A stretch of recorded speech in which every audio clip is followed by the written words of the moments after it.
tentang virus. Dan hari ini kegiatan kita adalah kalian melakukan ya refleksi kembali, mengulang kembali dari apa yang sudah kalian lihat atau yang sudah kalian dengar. Ya, sebelum kita absen dulu. Siapa yang hari ini absen? Ada yang absen? Iya. Nih, berarti semua hadir ya.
Tapi walaupun seperti itu tetaplah nak dijaga, karena kalau kita lihat cuaca tidak bagus ya, demam-demam sembarangan batu. Karena kalau demam ini nak kategorinya bingung, dia itu flu pun juga bisa menyebabkan demam, sakit kepala juga demam, sakit gigi juga demam, ya semua ada demamnya. Jadi demam ini kita nggak tahu demam sakit apa dia. Jadi alangkah baiknya kalau ketika dia sudah merasakan tenggorokan sakit, flu, ibaratnya pakai masker biar jangan menular kepada teman-temannya ya. Kalian minggu lalu sudah menyimak ya, sudah melihat tentang virus ya. Saya tanyakan, apa itu virus? Yang kalian ingat ya, tolong ya. Virus adalah gen penginfeksi mikroskopik yang dapat direproduksi di dalam sel makhluk hidup. Ya, virus adalah ya gen penginfeksi ya, yang mikroskopik ya, yang dia dapat bereproduksi di dalam makhluk hidup ya. Penginfeksi berarti penginfeksi artinya dapat menyebabkan atau dapat menular ya. Menular berarti yang dapat merugikan, menyebabkan penyakit. Mikroskopis artinya yang berukuran sangat kecil, yang dia bisa dilihat hanya dengan menggunakan mikroskop laser, tidak mikroskop yang ada di sekolah kita ya. Karena virus ini lebih kecil daripada bakteri ya. Bentuknya seperti apa Bu? Seperti yang kalian televisi. Misalnya ada sabun boy, ada dia bentuknya bulat kan? Ya seperti itulah bentuk virus ya, dan bisa hanya dilihat dengan menggunakan mikroskop. Kemudian dia dapat bereproduksi dalam sel hidup. Bereproduksi artinya memperbanyak diri ya, menggandakan diri di dalam sel makhluk hidup. Sel makhluk hidup apa Bu? Manusia bisa, hewan bisa, tumbuhan juga bisa ya kan. Seperti kalau manusia virus influenza ya kan, itu yang sering berada pada manusia influenza ya. Ini penyebaran sangat cepat sekali. Karena apa? Karena virus sekali dia bereproduksi dihasilkan 200 jenis virus. Makanya pada sekali bersin penularan kalau udara kan terbang. Ketika kamu tidak pakai masker yang dia kena influenza, maka dia akan menulari ke temannya ya. Bisa kepada binatang, misalnya dia kena rabies ya kan. Dan ketika dia menggigit kamu anjingnya, kamu akan terinfeksi ya. Kemudian bisa pada tumbuhan, contohnya pada tembakau ya, itu tembakau mozaik virus ya. Nah di dalam tubuh makhluk hidup itulah dia bisa menggandakan diri. Tapi Bu, gimana ketika dia di udara bebas ya? Virus ini ketika udara bebas dia membentuk kristal ya. Jadi kalau dari kesimpulan yang kalian sudah lihat video itu, virus itu termasuk apa? Makhluk hidup atau belum bisa dipasti ya Bu? Kenapa belum bisa dipastikan? Virus ya, kayak apa Pak? Kenapa? Virus bisa dikatakan makhluk hidup karena dia bisa melakukan perbanyakan diri atau replikasi. Sementara dia dikatakan tidak hidup karena dia bukan merupakan sel atau sel. Makanya ya benar, makanya virus itu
laporan ilmiahnya, ada berapa ilmuwannya nanti yang menemukan ada yang tentang virus. Itu karena berawal dari tumbuhan ya tembakau ya, ada tumbuhan tembakau ya.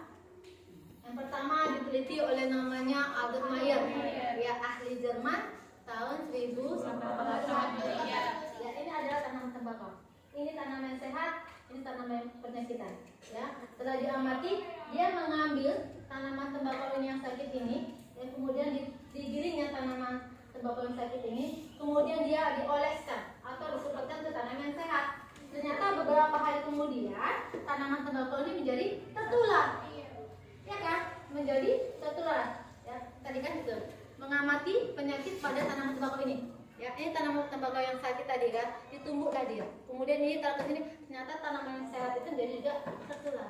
Sehingga dia menyimpulkan bahwasanya ya patogen yang menyebabkan penyakit pada tanaman tembakau itu adalah patogen yang berukuran yang kecil. Tapi dia masih menyimpulkan itu bagian adalah bakteri, ya bukan virus. Tapi patogen yang disebut dengan bakteri. Kemudian lanjut dia kepada penemuan Dimitri Panofsky, yaitu di alam Rusia tahun 1892. Kemudian dia melanjutkan percobaan daripada si Albert Mayer. Sama juga nak mengambil tanaman tembakau yang sakit tadi, ya. Kemudian dilakukan digiling, tapi bedanya ya pada tanaman tembakau ini dia disaring dulu nak, ya, disaring dulu, ya, disaring dulu pakai saringan bakteri. Setelah disaring, hasil penyaringan tadi disemprotkan kepada tanaman tembakau yang sehat. Ternyata setelah diteliti beberapa hari, ternyata yang sehat ini juga tertular. Berarti dia menyimpulkan patogen yang menyebabkan penyakit daripada tanaman tembakau sehat itu adalah patogen yang lebih kecil daripada bakteri. Kenapa? Karena ketika disaring dia kok bisa lolos, karena udah saringan bakteri. Kalau udah saringan bakteri biasanya dia tidak harus lolos, tapi ini kalau lolos berarti lebih kecil lagi. Ibaratnya kayak menyaring kelapa. Misalnya kelapa itulah apanya? Bakterinya. Kan nggak lolos kan?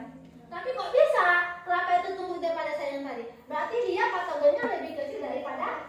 Iya, sehingga ketika ditularkan ke tanaman, dioleskan ke tanaman yang sehat, tanaman itu menjadi tertular. Nah itu dia, yaitu daripada percobaan si Dimitri Panofsky. Dia menyimpulkan bahwa patogen yang menyerang pada tanaman tembakau itu adalah lebih kecil daripada bakteri. Kemudian yang ketiga, Martinus Benjerik, orang Belanda tahun 1893 ya, menyimpulkan bahwa patogen mosaik tembakau bukan bakteri, melainkan partikel jauh lebih kecil. Dia sama melakukan percobaan, cumanya ini percobaannya bertingkat, ya, bertingkatnya seperti ini.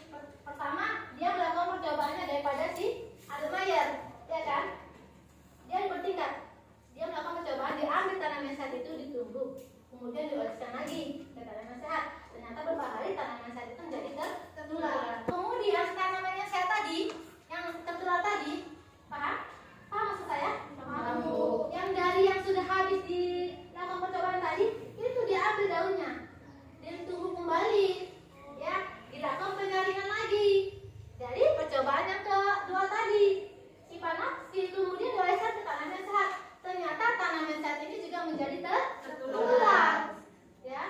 Nah, kemudian tadi dia menyimpulkan bahwasanya patogen mosaik tembakau bukan bakteri. Ya, sama juga ini sama menyimpulkan seperti daripada yang kedua.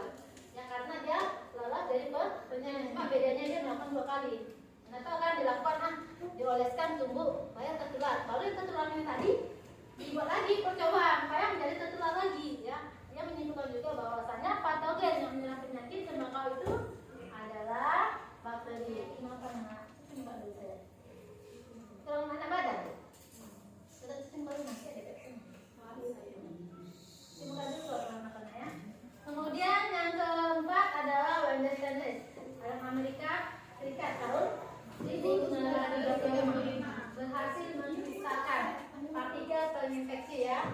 Nah, ini dia menciptakan partikel, ya. Setelah dilakukan percobaan tadi oleh Pak Hari, dia menciptakan, ya. Ternyata dia menyimpulkan bahwasannya yang menyerang tanaman tembakau itu nama virusnya adalah tobacco mosaic virus atau TBV. Ini adalah virus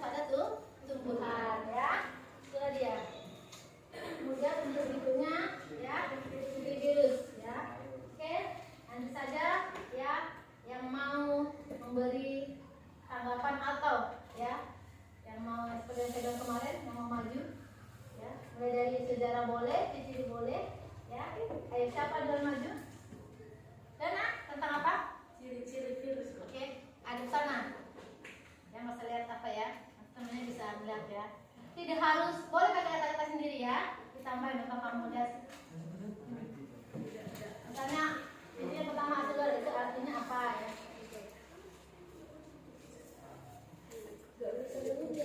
Gak apa-apa, intinya kan itu juga. Nah. Siang semuanya. Siap. Hari ini saya akan menjelaskan tentang ciri-ciri virus sebagai makhluk hidup. Pada dasarnya, virus memiliki ciri-ciri seperti makhluk hidup. Namun, virus dapat dikatakan tidak masuk ke dalam kelompok makhluk hidup karena tidak memiliki organel-organel sel seperti makhluk hidup. Ada 3 ciri-ciri virus sebagai makhluk hidup. Yang pertama, virus membutuhkan asam nukleat untuk bereproduksi dan memperbanyak diri. Virus yang memiliki partikel lengkap disebut virion. Virion tersusun dari asam nukleat dan koat yang disebut kapsir. Kapsir adalah bagian yang tersusun Kapsir adalah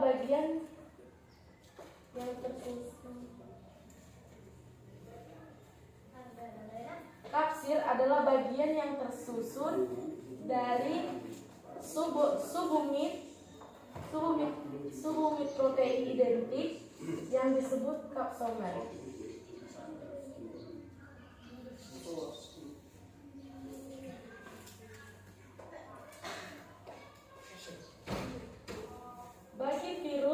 Bagi virus, asam nukleat sangatlah penting. Yang pertama, untuk bereproduksi dan memperbanyak diri.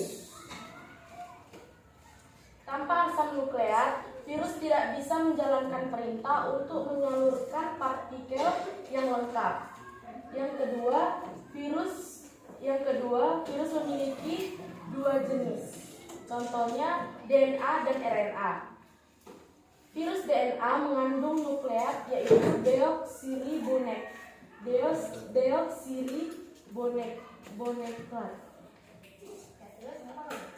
Yang kedua, virus RNA mengandung asam nukleat yaitu ribonukleat.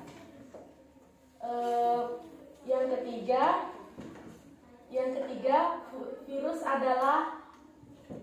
virus tergolong ke dalam aseluler, yang artinya tidak memiliki organel-organel sel. Contohnya dinding sel, inti sel, sitoplasma, membran sel, dan organel-organel sel lainnya. Sekian penjelasan tentang ciri-ciri virus sebagai makhluk hidup dari saya. Terima kasih. Oke, kasih waktu. Terima kasih. Nah, oke seperti itu. Nah, dia tidak harus terfokus pada ini. Dia mengambil ciri dari bisa dari struktur tubuhnya, itu diambil dari struktur tubuhnya ya, dimasukkan ya. Seperti itu juga bisa dikatakan ciri-ciri, ya. Nah, jadi untuk teman-teman sudah bagus ya, sudah bisa menyimpulkan berarti nanti disimak dia videonya. Oke, kemudian yang berikutnya tadi Donna. Siapa namanya Donna? Kalian. Oke. Lanjut, siapa lagi mana? Ibu tadi siapa? Putrikannya. Ya, putrikannya.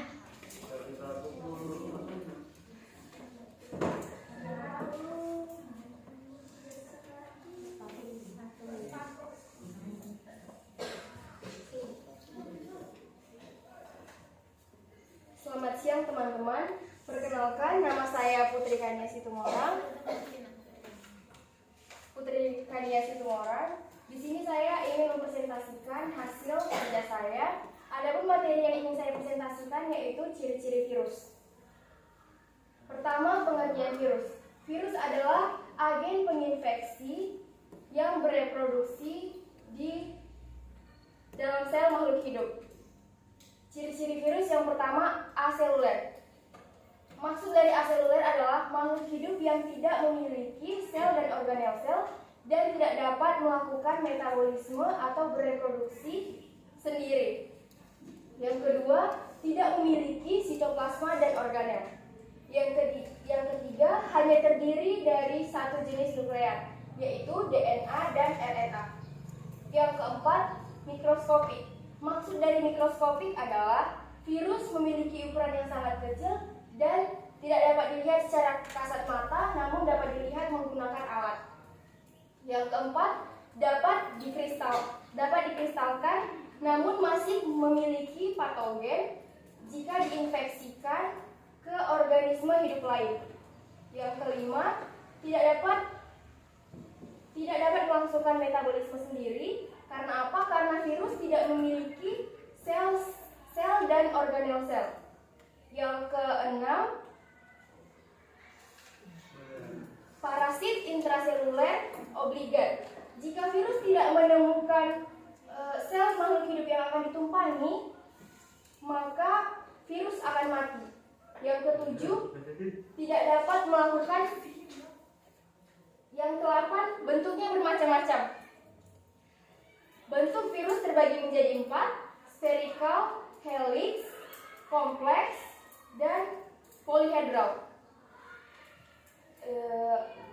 Cara berkembang biak pada virus. Virus berkembang biak atau memperbanyak dirinya dengan cara menyusupkan diri ke dalam sel dan memasukkan materi genetik ke dalam sel. Hal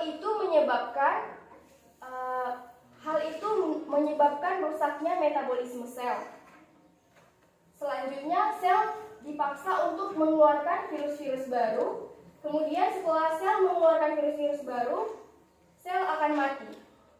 Adapun penyakit yang disebabkan oleh virus antara lain flu, gondok, herpes, HIV atau AIDS, dan campak. Cara mengobati jika terkena virus yaitu dengan antibiotik atau mencegah dengan melakukan imunisasi. Kemudian juga harus menjaga kebersihan baik dari contohnya kebersihan air minum dan mencegah penyakit luka menggunakan antiseptik. Sekian presentasi dari saya. Jika ada yang kurang lengkap, mohon dimaafkan. Boleh kasih masukan ya.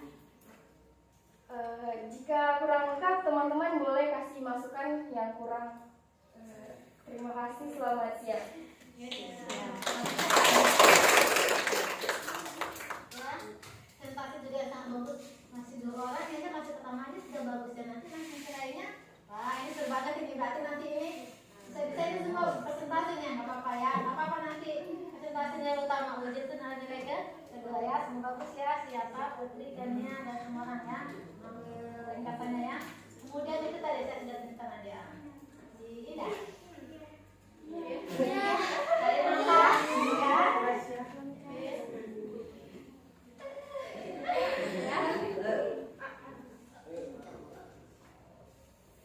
Selamat siang semuanya. Sekarang saya akan mempresentasikan tentang sejarah penemuan virus. Jadi, virus pertama kali ditemukan oleh seorang ilmuwan yang berasal dari Jerman yang bernama Adolf Meyer pada tahun 1883. Pada saat itu, Adolf Meyer sedang melakukan penelitian tentang penyakit mosaik yang ada pada tanaman tembakau. Dia menemukan adanya bintik-bintik kuning pada tanaman tembakau tersebut. Setelah diteliti, ternyata bintik-bintik kuning tersebut disebabkan oleh penyakit mosaik yang dapat menular. Dia mencoba menularkan penyakit mosaik tersebut ke tanaman tembakau yang sehat dengan cara menyemprotkan getah tanaman yang sakit ke tanaman yang sehat, dan hasilnya tanaman yang sehat tersebut menjadi tertular. Kemudian Adolf Meyer juga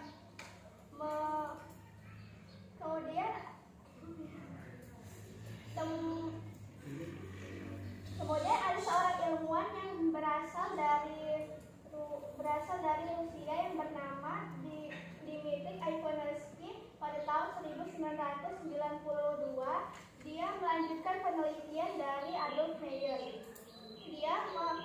Dia juga menyaring ekstrak daun tembakau tembakau dengan saringan bakteri agar bakteri tersebut tidak lolos. Setelah disemprotkan kembali, ternyata daun tembakau tersebut tetap saja menularkan penyakit mosaik.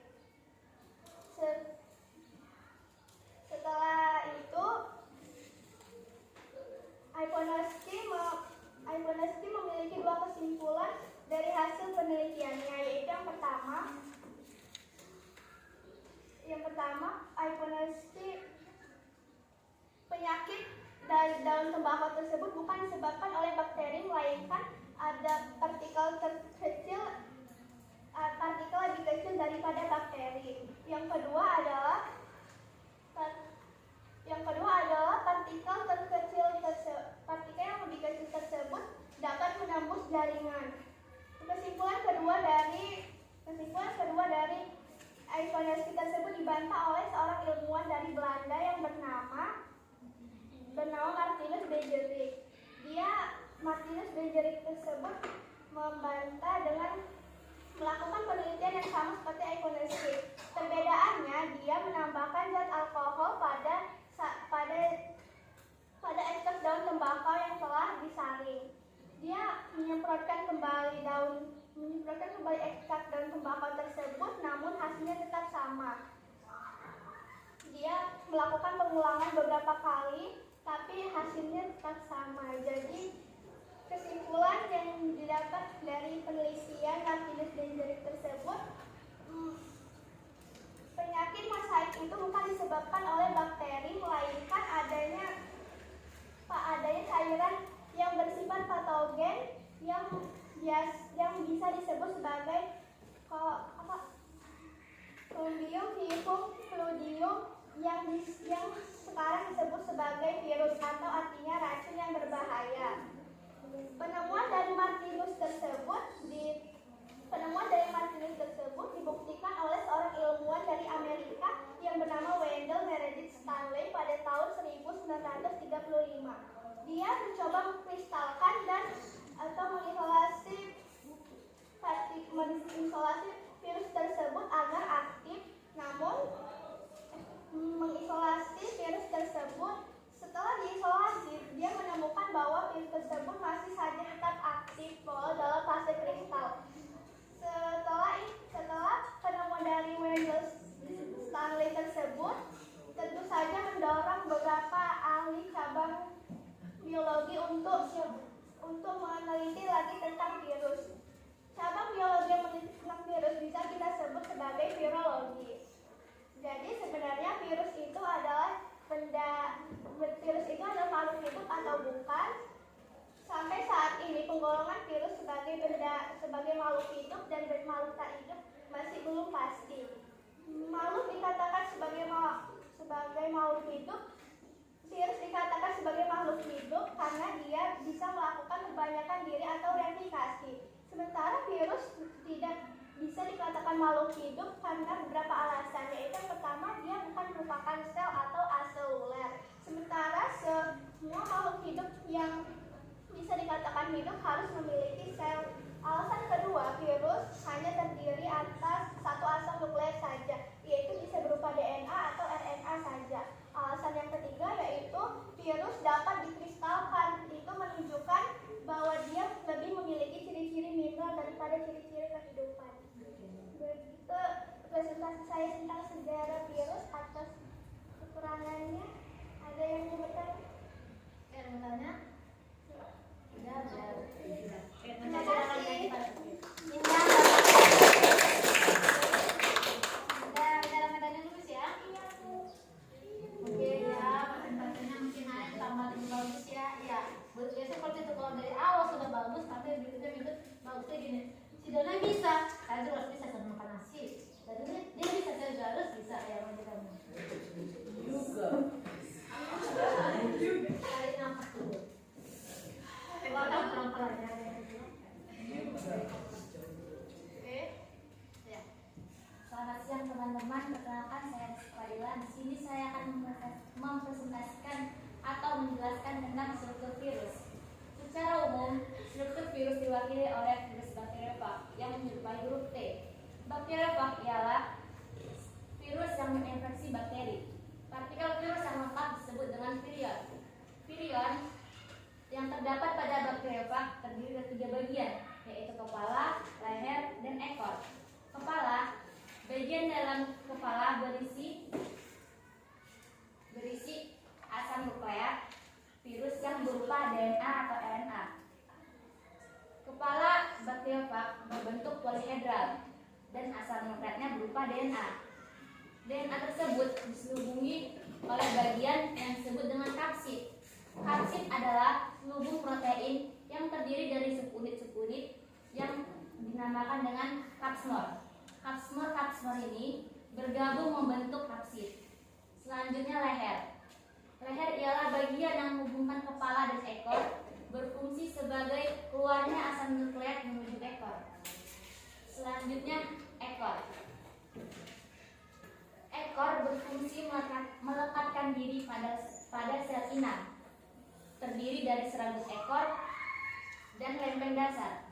Serabut ekor juga disebut dengan fibria, yang berfungsi melekatkan diri pada sel inang.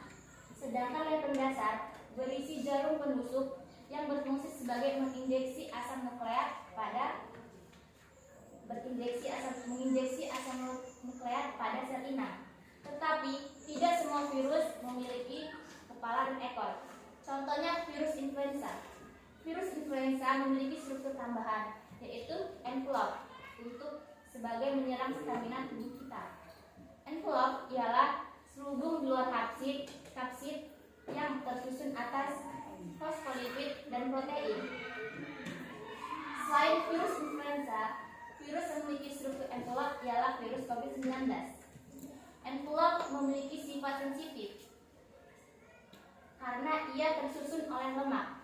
Envelope sensitif terhadap deterjen. Maka dari itu, kita harus sering mencuci tangan dengan sabun supaya membran envelope pecah dan tidak menyerang stamina tubuh kita.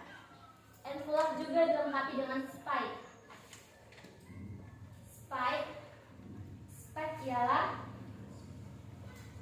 Spike berfungsi menempel pada sel inang, dan spike juga sebagai pengenal sel inang. Karena virus menyerang sel inang secara spesifik sesuai dengan bentuk spike-nya. Bentuk virus dikelompokkan menjadi 4, yaitu helix, spherical, kompleks, dan polyhedral. Contoh virus helix yaitu tobacco mosaic virus, dan contoh virus polyhedral yaitu adenovirus. Dan yang ketiga, contoh virus dari spherical yaitu virus influenza. Dan contoh yang keempat dari bentuk spherical yaitu virus bakteriofag. Begitu penjelasan dari saya tentang struktur virus. Dan terima kasih. Ada kata saya yang dimaklumi. Maaf. Terima kasih.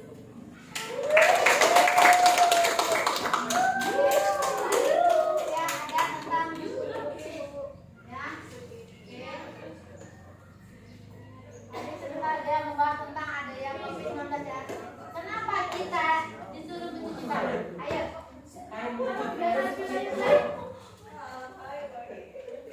Kenapa bercerita? Kenapa tadi kita COVID ya, dan apa menanggapi saya tadi ada mendengar yaitu Karena virus bisa cepat menular melalui pori-pori yang ada di tangan. Oke. Kenapa kita Iya, itu tanggapannya ya. Baru kita mulai kenapa kita COVID-19 harus mencuci tangan. Banyak kenapa? Karena virus bisa mati menggunakan deterjen.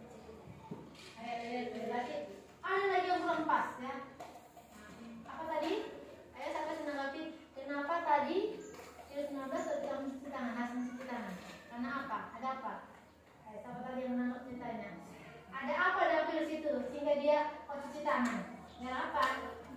Iya, memang sebenarnya harus mati. Itu karena apa? Apa yang ada di dalam virus itu? Ayo, ada. Hah? Ada siapa kita nak? Ini Bu. Apa? Iya, envelope ya. Ya, jadi envelope itu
ukuran kecil atau mikro. Makhluk kecil ini mempunyai ciri khas yang menjadi pembeda dengan organisme mikro lainnya. Ciri-ciri virus dilihat berdasarkan sifat, ukuran dan bentuk, struktur, serta cara replikasi. 1. Sifat virus. Sejatinya virus sama dengan makhluk hidup karena mempunyai asam nukleat dan bisa memperbanyak diri. Namun virus juga bisa disebut bukan makhluk hidup karena virus tidak dapat diendapkan menggunakan sentrifugasi biasa, namun bisa dikristalkan seperti benda mati. 2. Ukuran dan bentuk.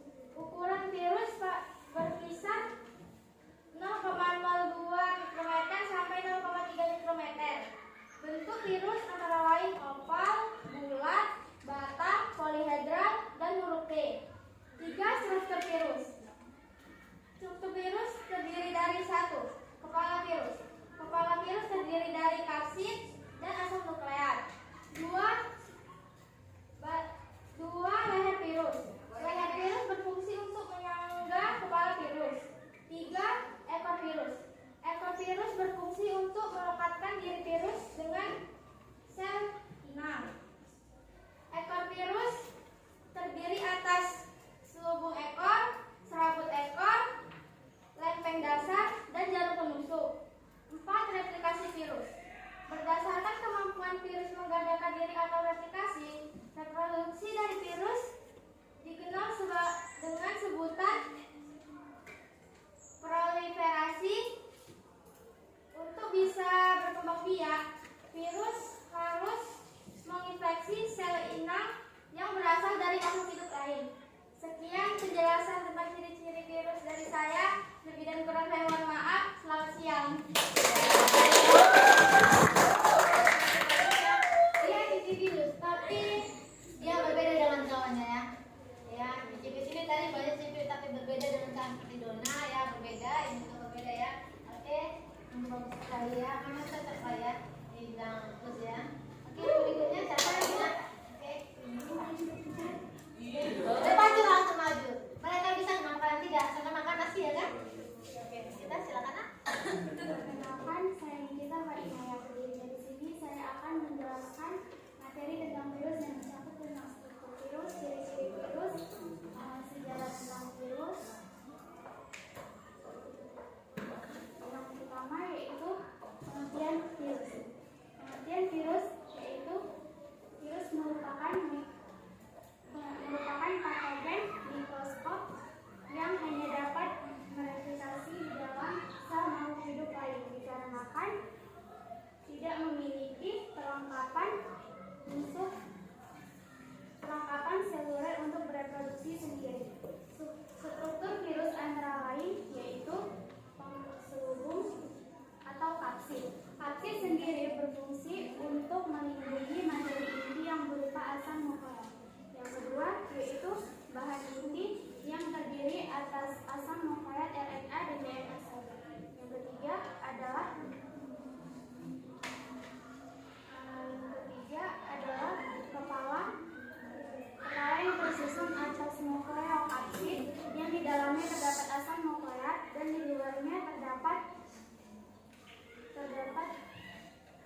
infeksi virus yang menyerang saluran pernapasan, yaitu hidung, tenggorokan, dan paru-paru. Yang kedua adalah demam berdarah. Demam berdarah disebabkan oleh virus dengue yang melalui gigitan nyamuk.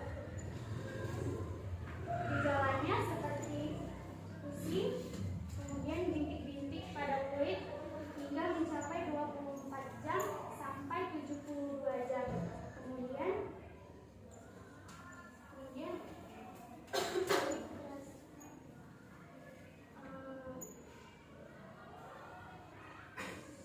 Kemudian penyakit polio. Penyakit polio disebabkan oleh virus yang menyerang bagian saraf inti saraf pusat sehingga menyebabkan kelumpuhan pada kaki. Itu saja yang dapat saya sampaikan. Terima kasih telah menyediakan telinga untuk mendengar teman-teman semua.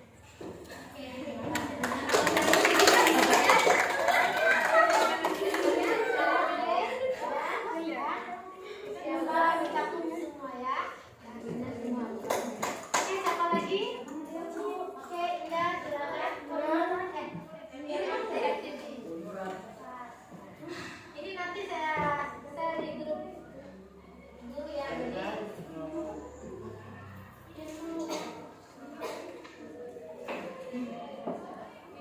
Tentang apa tadi?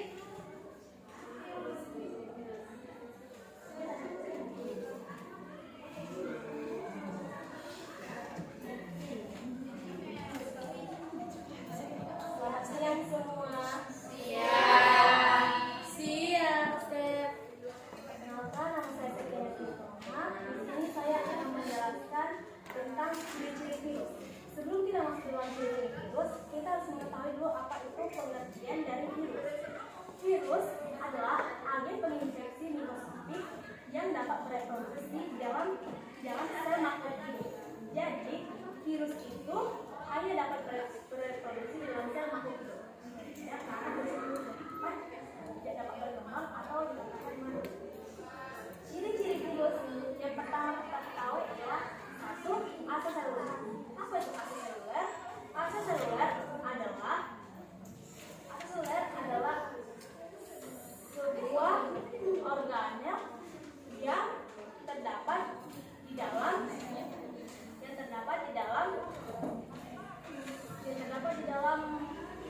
tubuh makhluk hidup. Salah satu contohnya adalah dinding sel. Aseseluler ini juga dapat diartikan sebagai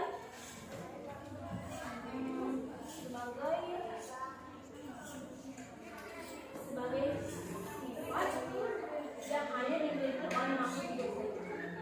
Yang kedua, tidak memiliki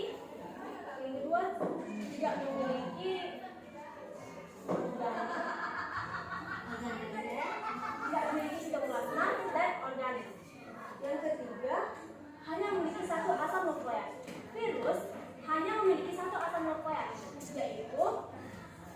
yaitu hanya DNA ataupun disebut juga sebagai RNA. 4. Mikroskopik. Virus itu adalah sesuatu yang berukuran sangat kecil, makanya ukuran atau bentuknya hanya dapat kita lihat dengan menggunakan mikroskop. Sedikit info, kenapa kita hanya bisa menggunakan mikroskopik untuk melihat virus? Karena ukuran virus itu sangat kecil.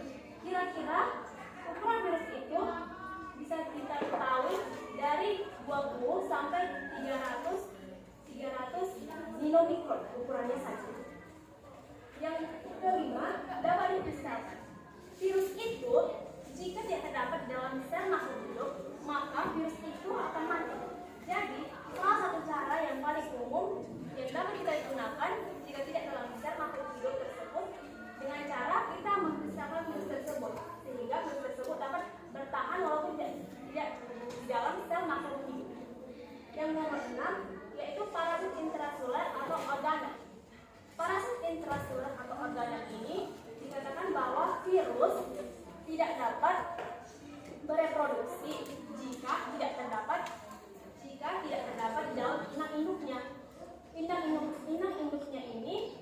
berupa bakteri, sel hewan, ataupun juga sel manusia. Yang ketujuh, tidak dapat melakukan metabolisme sendiri. Virus tidak dapat melakukan metabolisme sendiri jika tidak dibantu oleh sel hewan ataupun sel manusia lain. Dan virus dikatakan juga menumpang kepada induknya karena dia memang tidak bisa melakukan metabolisme terhadap dirinya sendiri. Yang kedelapan, bentuk virus. Bentuk virus itu beraneka ragam. Ada yang bentuknya oval, bulat, dan juga berbatangan. Sekian dari saya. Mohon maaf jika ada penjelasan yang kurang. Selamat siang dan terima kasih semua. Tadi sedikit ya. Selamat siang. Ya, sudah mulai Bu. Les ke-6 ini Bu ya. Tadi sedikit ya, Ibu kasih revisi dulu untuk Sinda. Yang pertama tapi Sinda itu aseluler. Tadinya itu artinya dia tidak memiliki sel. Iya, Sinda saat tadi seluler. Sinda berarti ibaratnya berarti dia memiliki sel. Sementara virus tidak memiliki sel. Aseluler tidak ya, berarti dia tidak memiliki sel. Ya, makanya dia masuk kedua tadi dia tidak memiliki sitoplasma karena organnya adalah dinding sel. Memang tadi benar yang seperti bilang dia memiliki namanya dinding sel, ya mitokondria. Kalau tadi tidak, kalau dia tidak memiliki ya, tidak ya. Jangan salah, Bu. Solidifikasi dada, jangan salah. Dia merupakan aseluler yang tidak memiliki sel, ya. Makanya dia hidupnya bereproduksi di dalam sel. Nah, dia seperti dia manusia, kita ya, kita kemudian dia tembakau ya, tanaman tembakau ya, kemudian dia pada hewan, kemudian pada bakteri. Kemudian berikutnya lanjut satu lagi yang manusia. Tentang apa? Tentang apa nak? Mengambil tentang sejarah virus. Kesimpulan Ya bukan? Bu, bentar sudah saya kan Bu. Nanti jadwal kan. Enggak perlu diundang saya. Selamat siang semuanya. Siang. Hari ini saya akan membawakan materi tentang sejarah virus. Penemuan virus pertama kali dimulai oleh Adolf Meyer. Adolf Meyer sedang mengamati tumbuhan tembakau yang dimilikinya. Lalu ia menemukan bintik-bintik kuning pada tahun tembakau tersebut, dan ia juga menemukan ternyata penyakit ini menular. Namun pada saat itu dia belum bisa mengidentifikasikan apa penyebab penyakit ini. Lalu 9 tahun setelahnya, pada 1892,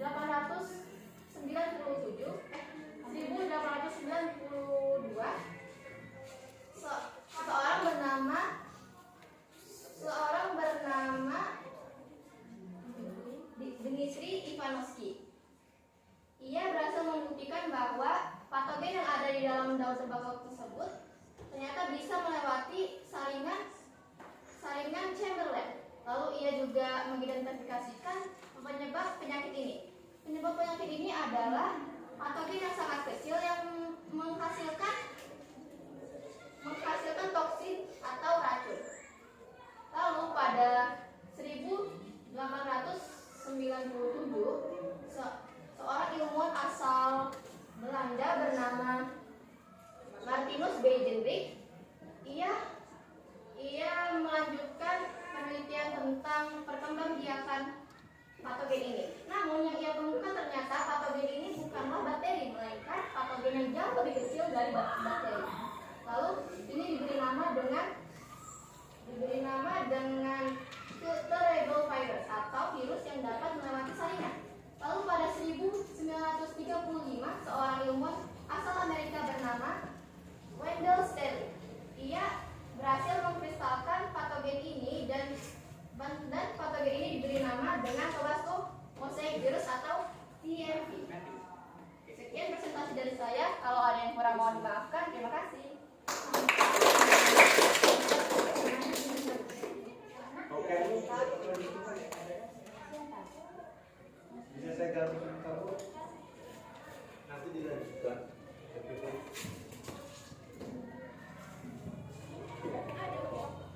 Tolong didokumentasi.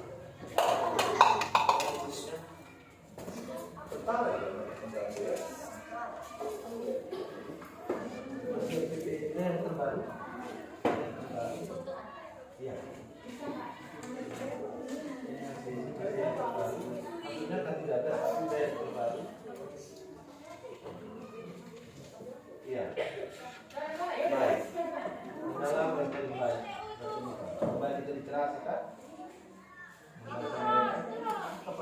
tadi yang bercerita? Siapa namanya? Siapa namanya tadi yang bercerita? Yang pastor berapa? Ya. Semangat terus ya. Itu nanti untuk jadi mantapnya kalau memperdalam kedokteran, ya kan, pendidikan biologi, misalnya ambil seperti ibunya. Tapi kalau kedokteran bisa lah ya, ada bakat. Iya. Sudah ada sekitar 10 orang, Pak. Iya, ya. Kendalanya barangkali di literasi saja. Jangan